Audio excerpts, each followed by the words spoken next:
Hi மக்களே, இன்னைக்கு என்னோட ஒன் ஆஃப் மை ஃபேவரட் கொத்தமல்லி சட்னி எப்படி செய்யுதுன்னு பார்க்கலாமா? அதுக்கு நறுக்குன 2 பெரிய வெங்காயம், 2 தக்காளி, 10 பல் பூண்டு, 2 கைப்பிடி அளவுக்கு கொத்தமல்லி எடுத்து வச்சுக்கோங்க. இப்போ கடாய் சூடானதும் அதில் 6 டேபிள் ஸ்பூன் அளவுக்கு எண்ணெய் சேர்த்துக்கோங்க. எண்ணெய் நல்லா காஞ்சதும் 1 டேபிள் ஸ்பூன் அளவுக்கு உளுந்து அதில் ஆட் பண்ணிக்கலாம். இப்போ நம்ம எடுத்து வச்சிருக்க 10 பல் பூண்டுமே அதில் ஆட் பண்ணிக்கோங்க. 5 வரமிளகாய் எடுத்திருக்கேன், அதையுமே அதில் ஆட் பண்ணிட்டு இப்போ நம்ம நறுக்கி வச்சிருக்க வெங்காயத்தையும் அதில் சேர்த்துக்கோங்க. வெங்காயம் நல்லா வதங்கினதும் 2 தக்காளி ஆட் பண்ணிக்கோங்க. கொஞ்சமாக அதில் சால்ட்டு சேர்த்துட்டு அதில் நம்ம எடுத்து வச்சிருக்க கொத்தமல்லியுமே இப்போ ஆட் பண்ணிட்டு நல்லா அதை பச்சை வாசனை போகிற அளவுக்கு வதக்கிக்கோங்க. வதக்கி ஆற வச்சு ஒரு மிக்சர் ஜாரில் ட்ரான்ஸ்ஃபர் பண்ணிடுங்க. இப்போ நம்ம லைட்டாக தண்ணி சேர்த்து அதை மிக்ஸ் பண்ணி அரைச்சி எடுத்துக்கலாம்.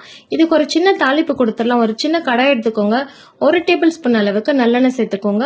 இப்போ அதில் கடுகு கொஞ்சமாக ஆட் பண்ணிக்கோங்க. கொஞ்சமாக உளுந்த பருப்பு ஆட் பண்ணிக்கோங்க. கொஞ்சமாக அதில் பெருங்காயத்தூளுமே சேர்த்துக்கோங்க. நல்லா பொரிஞ்சு வந்ததும் இப்போ நம்ம எடுத்து வச்சிருக்க சட்னி அதில் ஆட் பண்ணிட்டு தண்ணி ஊற்றி லைட்டாக அதில் டைல்யூட் பண்ணி எடுத்துக்கோங்க. சட்னி வேற லெவலில் வந்திருக்கு.